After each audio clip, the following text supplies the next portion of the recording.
And Nintendo has brainwashed us all to think of that whenever we hear a snap. Like we're just walking around in a marketplace, you hear, this is the Matrix. Like, where's the monitor? Where's the monitor? Are they We're attached to every switch that a person has, they're attached to, and they're sucked into the Matrix. And that's what I'm just saying. You know, man?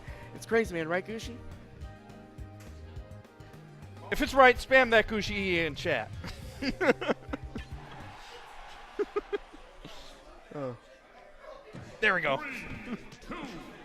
Gooshi coming in with the save. All right, we got Sheik versus Cloud. Every time I see Blade play against Cloud, it's usually like it's a very unfortunate set for the Cloud. Yeah. I'm not gonna lie. Like every set I've seen, the last time I saw him play Cloud was the last night, like last week.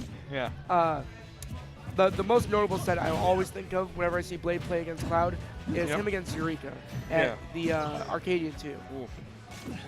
And I mean, honestly, the worst part about this is every time Blade wins this matchup, it just feeds into Maloney's opinion that Sheik beats Cloud, like 70-30. And to give context on why we're saying all that is that you saw like how Blade was chasing down Ksev's options, which he's doing a really good job of bringing it back now.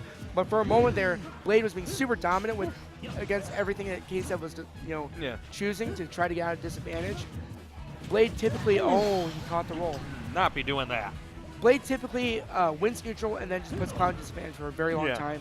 I've seen very, very many 0 deaths. Yep. And he could even bring this back and win the game in less than a minute, just based on his knowledge with how to gimp Cloud. Jeez. I mean, you saw how low Ksev had to go there in order to live. Ksev doing a great job of not allowing Blade to get those setups, and now being at a percent where it's much harder to try and gimp Cloud. Yep. And honestly, it's going to be harder for Blade to get a kill on Cloud because he's reaching percents where Blade can't really get any kill setups besides super niche things. Like that right there, getting the air dodge. Well, I guess I shouldn't say niche. That was a really good catch using like the meaty hit in air. Yeah. Basically, he has to get an honest kill. Yeah, like really good pressure. But if Ksev would have jumped, he would have avoided that situation. I'm pretty sure he has jumped. I'm not sure. And that's exactly what I was talking about. He used the needles to make Ksev recover a certain way, so he could try to grab Ksev's recovery. And that, if he would have grab release there, there's a chance that Ksev would have died, not be able to recover because he didn't have limit. Yep. These fairs just chaining him off stage here, almost connected with that bouncing fish. And Blade being superb at whenever he tries to pressure. There we go. That's what I like to see. Not timing it. Blade wanted to get, when Cloud up E's, there's a certain point where he can't tech, and Blade was trying to hit that. Yep. It could have just been the strength of back there, honestly. Wow. The timing on that platform's return. But anyways, as I was going to say, he's superb at catching someone's recovery. Like, if he nares at the ledge, his ledge trapping and frame traps that kind of coincide are super good. Yeah, I mean, for Cloud, that's the last thing you want to be dealing with because your recovery is not that good. Ksev, though, really good at keeping his composure. Very important for this matchup because if you keep your composure, you increase your chance of bringing it back because you're going to start off with a bunch of percentage. That's just a given. It's playing against Sheik's weaknesses and not allowing Sheik to get what she does do good against Cloud in terms of killing into play. It's where Ksev has just been narrowly avoiding death these past 4 or 5 interactions. That's what I'm saying. It's so crucial to winning this. I mean, that's the downside of this matchup. If Sheik doesn't get those early kills, Cloud with Rage will kill super early. All right, he burned his double jump there, but making Ksev air dodge, that was really good. Yep. Just keep that pressure up, and eventually they're going to screw up. Yeah, with how Blade plays against Cloud, you either decide to burn your jump, and Blade is like, all right, I'm fine with that. I'll just catch your air dodge. Yeah. And you lose a landing option with your jump because you already burned it. Or you air dodge, and then Blade's like, all right, I'll just hit your air dodge. Yeah. So, I mean, a lot of it's going to be coming down to the second match, how well Ksev can just keep his feet on the ground. Because he was doing super well for a long time. You can rack up a lot of damage, and you can combo Sheik pretty well. Like, you can juggle Sheik for a long time as Cloud. The issue is getting those juggles started against someone who knows how to avoid them. Yep. But when you do, like, even Blade can't avoid getting juggled if a juggle gets started on him. That's just the nature of the matchup and the nature of Cloud. Yeah. And this is one of the stages where, when I referenced the Eureka set, where this is one of those stages where something unfortunate happened, Yep. and that was like a grab release that just made him fall to his death. Because Yeah. Lila tilted up or something. Oh yeah, that's true. I can see that happening. Yeah. But I mean, honestly, that's one thing I love that Blade does. He does grab releases at the ledge. Like, he doesn't go for a throw because that'll send the Cloud high. Yeah. Just Although, like that cross slash sent him. But because Blade didn't. Yep. Here's a grab release. we got the Good. top one. Good recognizing that situation, avoiding the bouncing fish. Yep. That would have actually given Cloud. Yeah. But Blade tried going for what was likely supposed to be a frame trap of some sort, and he either messed it up or it just was not a safe situation, and that's how he got cross slash. It's important to know why someone dies. Yeah. That's why I was pointing that out. I mean, if you don't know why you're dying, you can't get better at the game. Right. All right, good four tilt to fair. Pushing, all right. Ooh.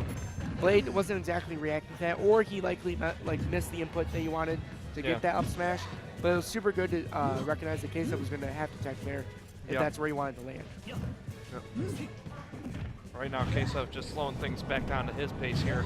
Good tech chase with the grab.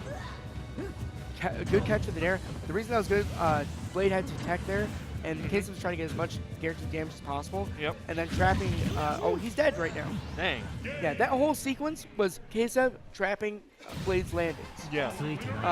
He was able to trap Blade's landing, grab him, make force a tech chase, grab him again, Yep. and then get Blade's landing again with Nair. Yeah. And then you got the cross slash. I mean, it's not like he wants to land on those platforms because Cloud can easily cover the entire platform, so there's not really a safe spot on it. Right.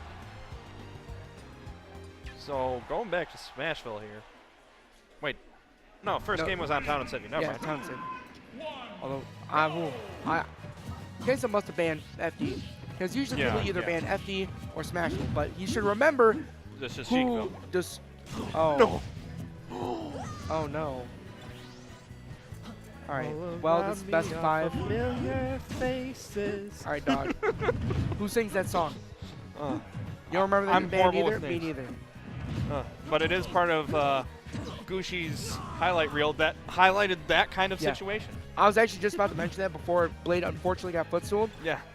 Is that he has to be careful of who he takes. Let's go to Smashville because Blade got disgusting combo on Smasher with Town City, and that same concept can apply to Smashville, where Blade himself has also gotten plenty of disgusting combos on Smashville. Yeah.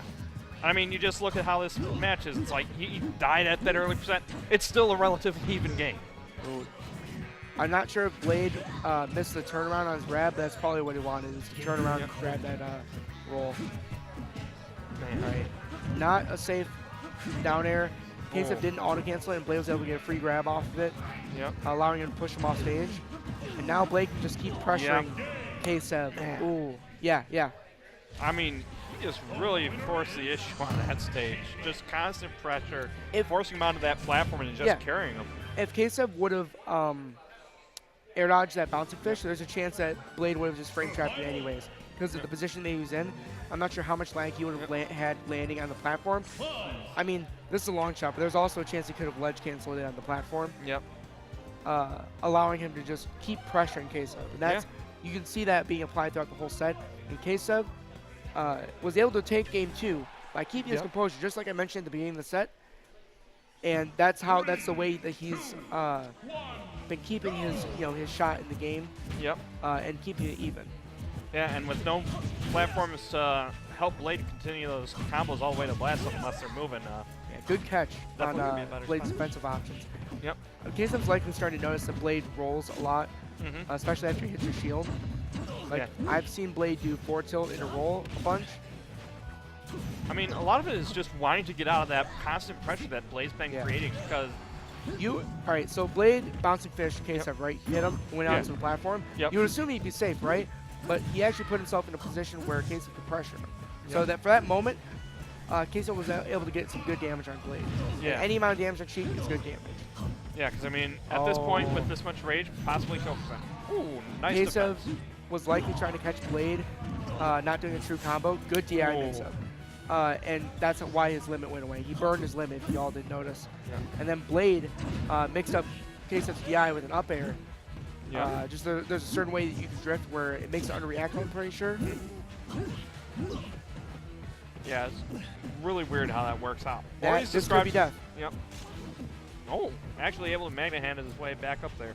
Yeah, because Ksev actually waited for his recovery. Blade's likely expecting Ksev not to space his recovery properly. Where if Ksev spaces his recovery, Blade's going to need to down tilt instead. Yep. Yeah, because you see him going for those grabs constantly when Ksev's recovering, but he's been spacing it perfectly every time, so he hasn't popped up above the ledge. All right, as long as Ksev avoids that, avoids that upside, that would have scary. killed. He still has a chance here. Good turnaround, try to catch him. That was really cute though. He did the up B and tried going for an upper, which would have killed. Good catch in the air dodge. Yep. Don't get me wrong, Ksev being such a composed player, and Cloud with Cloud's comeback factor, that was very